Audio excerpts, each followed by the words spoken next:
Corona virus से सबसे नजदीक की जंग मेडिकल स्टाफ और डॉक्टर लड़ रहे हैं। डॉक्टर और मेडिकल स्टाफ को कोरोना वायरस के संक्रमण से बचाने के लिए इस वक्त सबसे महत्वपूर्ण और जरूरी चीज पर्सनल प्रोटेक्टिव किट है। देश में कोरोना वायरस संक्रमण के बढ़ते मामलों के साथ विभिन्न अस्पतालों में तैनात मेडिकल टीम के लिए इस किट की मांग भी बढ़ती जा रही है। वहीं देश में पीपीई किट की बढ़ती मांग को देखते हुए देहरादून के पटेल नगर के इंडस्ट्रियल एरिया में इस किट का उत्पादन तेज कर दिया गया है। देहरादून में तैयार हुई किट को फिलहाल जम्मू कश्मीर और पंजाब में भेजा जा रहा है। इसके अलावा देहरादून में बनी पीपीई किट की supply paramilitary force, army, doctor और एयरपोर्ट तक की जा रही है। पीपीई किट में कुल 22 आइटम है, जिसमें एक coverall with attach hood, 5 pair gloves, 5 mask, 1 eyewear यानी goggle, 5 disposal head cover, 100 ml का सैनिटाइजर, 1 बायो हैजार्ड बैग और 1 किट बैग शामिल है। आगामी 29 अप्रैल को भगवान केदारनाथ धाम के कपाट खोले जाने के समय धाम में मुख्य पुजारी के साथ उनके सेवाकार, भंडारी, संभालिया, पंथेर पुरोहित वहां जा सकेंगे। यात्रियों और स्थानीय लोगों के वहां जाने को लेकर अभी संशय बना हुआ है।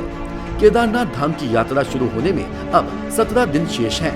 बताया जा रहा है कि कपाट खुलने के दिन 10-12 लोग ही डोली के साथ केदारनाथ पहुंचेंगे। उधर मार्ग से बर्फ हटाते हुए 130 सदस्यीय टीम केदारनाथ धाम पहुंच गई है, लेकिन धाम में अभी बिजली, पानी और संचार की कोई व्यवस्था नहीं हुई है।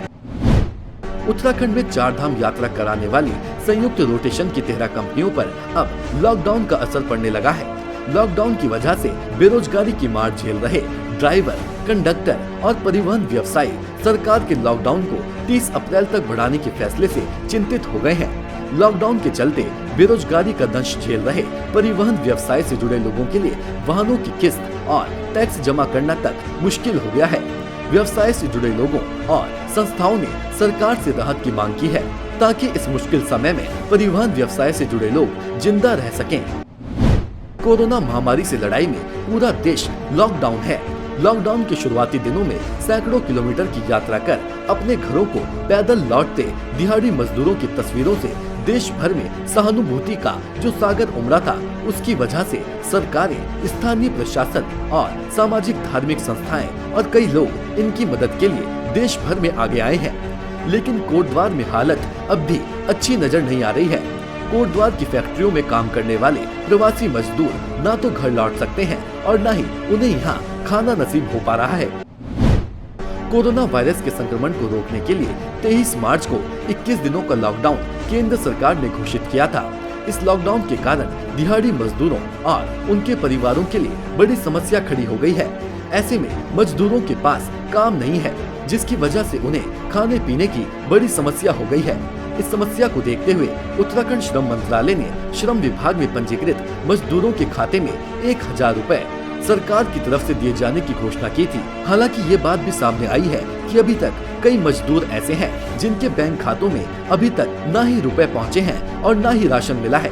दरअसल देहरादून के कैनाल रोड में मौजूद एक बस्ती में करीब 100 से 150 पंजीकृत दिहाड़ी मजदूर ऐसे हैं जिनके खातों में अभी तक सरकार के द्वारा 1000 रुपए नहीं आए हैं। घोषणा होने के दिन से इन दिहाड़ी मजदूरों को उनके अकाउंट में 1000 रुपए आने का इंतजार है, लेकिन अब तक इन मजदूरों के खातों में रुपए नहीं आए हैं। वहीं मजदूरों का कहना है कि वे हर दिन बैंकों में अपना खाता चेक करने के लिए जाते हैं कि शायद उनके बैंक खातों में सरकार ने 1000 रुपए डाले होंगे, लेकिन उनको हर दिन निराश होना पड़ता है। मजदूरी करने वाली सुनीता कहती हैं कि नेता वोट लेने जरूर आते हैं, लेकिन इस समय उनकी समस्या का समाधान करने के लिए कोई नहीं आया है। उत्तराखंड में मौजूदा समय में मात्र 2 जगह हल्द्वानी और एम्स ऋषिकेश की लैब में कोरोना के टेस्ट हो रहे हैं। दोनों लैब में एक दिन में औसतन 100 के आसपास सैंपल टेस्ट किए जा रहे हैं। पिछले 4 दिनों में 333 सैंपल्स की रिपोर्ट आई, जबकि 333 सैंपल की रिपोर्ट आनी शेष है। इसके अलावा 55,000 से अधिक लोग क्वारंटीन किए गए हैं। इनमें लक्षण आने पर ही टेस्ट किए जा रहे हैं। इस आधार पर सैंपल लेने की गति बेहद धीमी कही जा सकती है। ऐसे में इस बात से आश्वस्त नहीं हुआ जा सकता कि उत्तराखंड सेफ जोन में आ गया है। उत्तराखंड में अभी तक कुल 35 मामले कोरोना पॉजिटिव के सामने आ चुके हैं। इनमें से 7 मरीज रिकवर होकर हॉस्पिटल से रिलीव हो चुके हैं।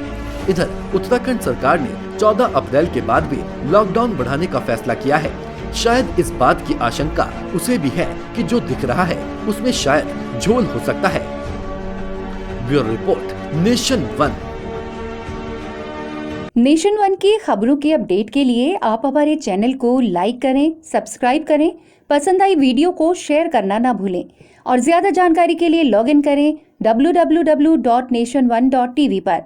अधिक जानकारी के लिए आप हमें ट्विटर, फेसबुक पर भी फॉलो कर सकते हैं।